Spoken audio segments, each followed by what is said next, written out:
அருமை தமிழர்களே, சிவகுமாரின் அன்பான வணக்கங்கள். நம்ம அன்றாட வாழ்க்கையில் பேசுகிற சில வார்த்தைகள்லாம் ரொம்ப வேடிக்கையாக இருக்கும். கவனித்து பார்த்தீங்கன்னா, மனுஷ குணங்களை விளக்கிறதுக்கு சில மிருகங்கள் பேர்லாம் சொல்லுவாங்க. அதை சொன்னாலே யாரை என்ன சொல்கிறாங்கன்றது புரிஞ்சிடும்.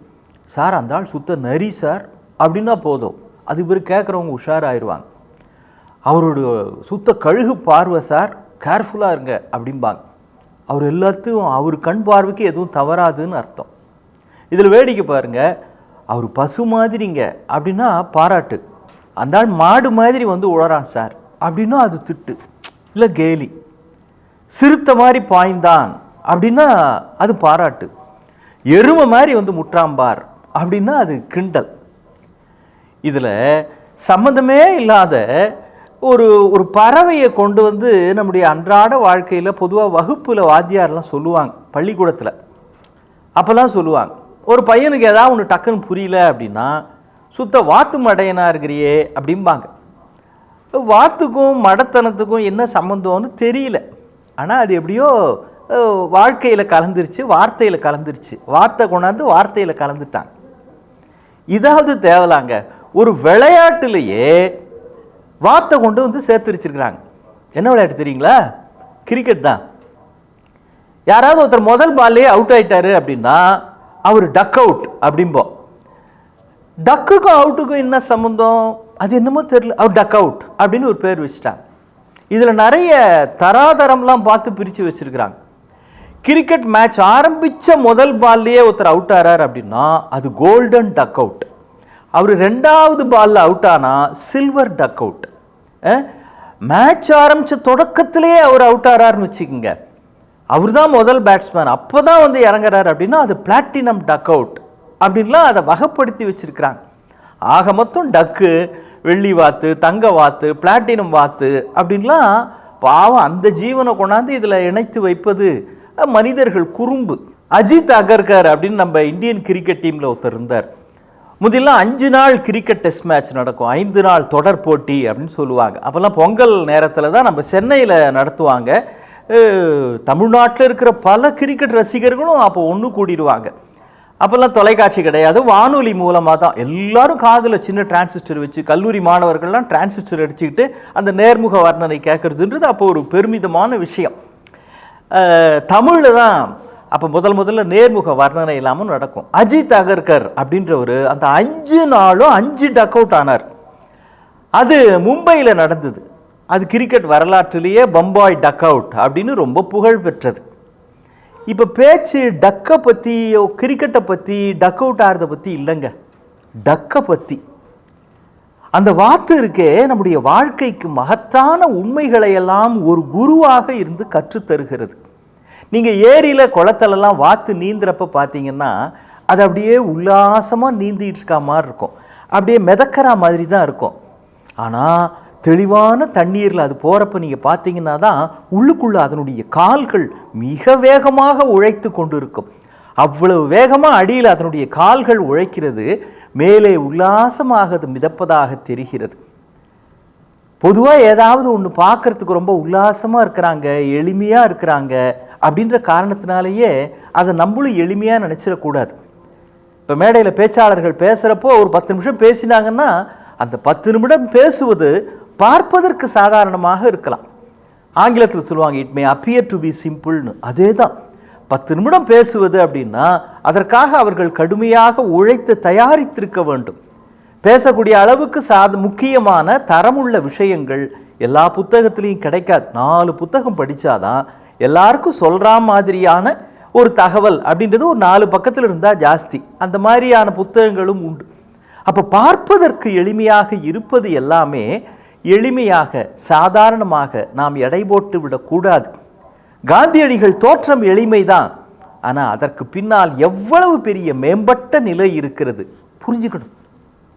வாத்துக்கிட்டேருந்து கற்றுக்க வேண்டிய இன்னொரு முக்கியமான வாழ்க்கை பாடம் என்ன தெரியுங்களா? அது நம்மெல்லாம் இப்போ தண்ணியில் குளிச்சுட்டு கரையேறி வரோன்னு வைங்களேன், நம்ம உடம்புலே தண்ணி சொட்டிக்கிட்டே இருக்கும். துடைக்காமல் அப்படியே குளிச்சுட்டு ஒருத்தர் வந்தாருன்னா உடம்புலே தண்ணி சொட்டும். ஆனால் வாத்து பார்த்துருக்குறீங்களா?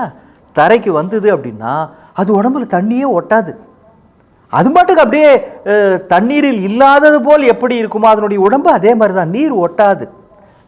முக்கியமான விஷயம், நம்மளை சுற்றி எவ்வளவோ எதிர்மறையான விஷயங்கள் இருக்கலாம், ஆனால் நம்மை சுற்றியெல்லாம் அவை இருக்கிற காரணத்தினால் அது எதுவும் நம் பேரில் ஒட்டி விடாதபடி, எப்படி நம் வாழ்க்கையில், நம் பழக்கங்களில், நம் பேச்சுவார்த்தையில், நம் மனோபாவத்தில் எதிர்மறையான தீங்கை விளைவிக்கிற எதுவும் ஒட்டாதபடி நாம் பார்த்து கொள்ள வேண்டும் என்கிற பாடத்தை வாத்து நமக்கு சொல்லி தருகிறது. நம்ம சில பேர் வந்தாங்கன்னு வச்சிங்களேன், 1 மணி நேரம் உங்கள் நேரத்தை தின்னுட்டு போயிடுவாங்க, வெட்டி பேச்சு பேசிக்கிட்டு இருப்பாங்க, பிரயோஜனமே இல்லாத தகவல்களாக கொட்டி வச்சுட்டு போவாங்க.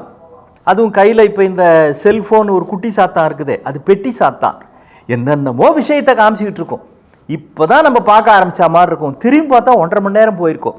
நம்ம செலவழித்து காசு செலவழித்து நம்ம கண்ணை கெடுத்துக்கிறோம், மனசை கெடுத்துக்கிறோம், புத்தியை கெடுத்துக்கிறோம். இந்த மாதிரி விஷயங்கள் நம்மை சுற்றி எதிர்மறையாக எவ்வளவோ இருந்தாலும், நமக்கு பயனற்ற விஷயங்கள் இருந்தாலும் நம் பேரில் அது ஒட்டி விடாதபடி நாம் பார்த்து கொள்ள வேண்டும் என்கிற மகத்தான பாடத்தை வாத்து நமக்கு சொல்லி தருகிறது. இந்த பறவைகள்லாம் வலசை போவது அப்படின்னு சொல்லுவாங்க. ஒரு நாட்டிலிருந்து இன்னொரு நாட்டுக்கு ஆயிரக்கணக்கான கிலோமீட்டர் தூரம் தாண்டி செல்வது. பல வாத்துக்கள் கூட்டம் கூட்டமாக அது மாதிரி போகிறத நீங்கள் பார்த்துருக்கலாம். நம்முடைய வேடந்தாங்களுக்கு கூட பறவைகள் எல்லாம் வந்து ஒரு குறிப்பிட்ட காலத்திலே அமர்கின்றன. இதெல்லாம் பல நாடுகளிலிருந்து வருகிறது. அப்படி பறவைகள் போகிற பொழுது நடுவில் அதுங்க தங்கறதுக்கு ஹோட்டலு, லாட்ஜு இதெல்லாம் எதுவும் உண்டா? மனுஷங்களுக்கு தான் இதெல்லாம் நம்ம கட்டிக்கிட்டது. தொடங்கின இடத்திலிருந்து கடல் கடந்து ஆயிரக்கணக்கான நாட்டிக்கல் கிலோமைல்ஸ்ன்னு சொல்லுவாங்க, அந்த மாதிரி ஆயிரக்கணக்கான கடல் வழியில் இருக்கிற அந்த தொலை தூரத்திற்கு எந்த களைப்பும் இல்லாமல் இலக்கை நோக்கி தொடர்ந்து சென்று கொண்டு இருக்கின்றன. முக்கியமான விஷயம், உங்ககிட்ட பல திறமைகள் இருக்கலாம், பாடுவது, ஆடுவது, ஓவியம் வரைவது, கதை எழுதுவது, பேச்சு திறமை என்ன வேணா இருக்கலாங்க.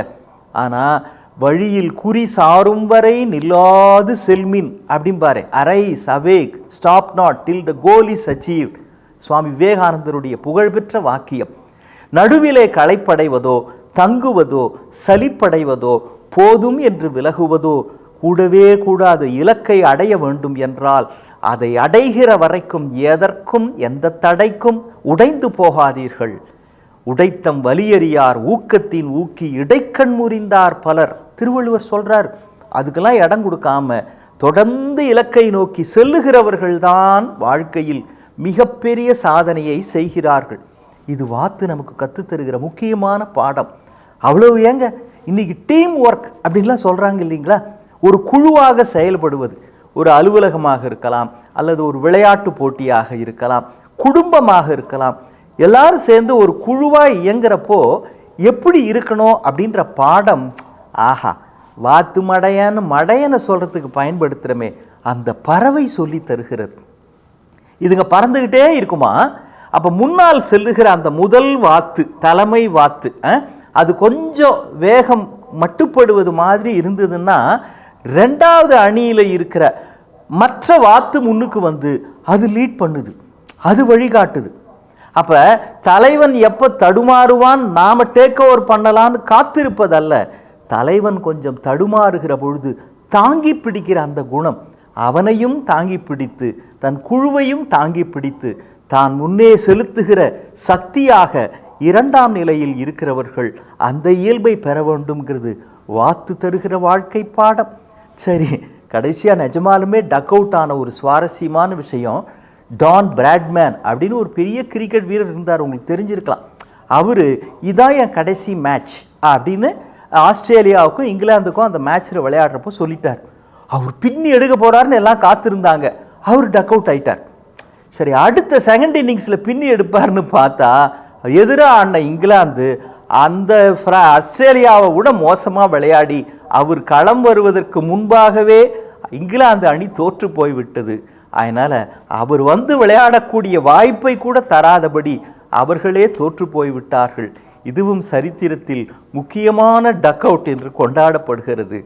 இனிமே யாரையும் வாத்து மடையன்னு திட்டக்கூடாது.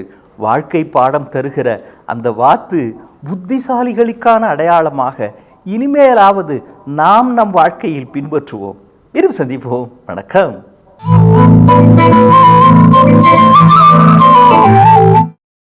இன்னும் பல வீடியோக்களை காண சன் லைஃப் சேனலை சப்ஸ்கிரைப் பண்ணுங்க.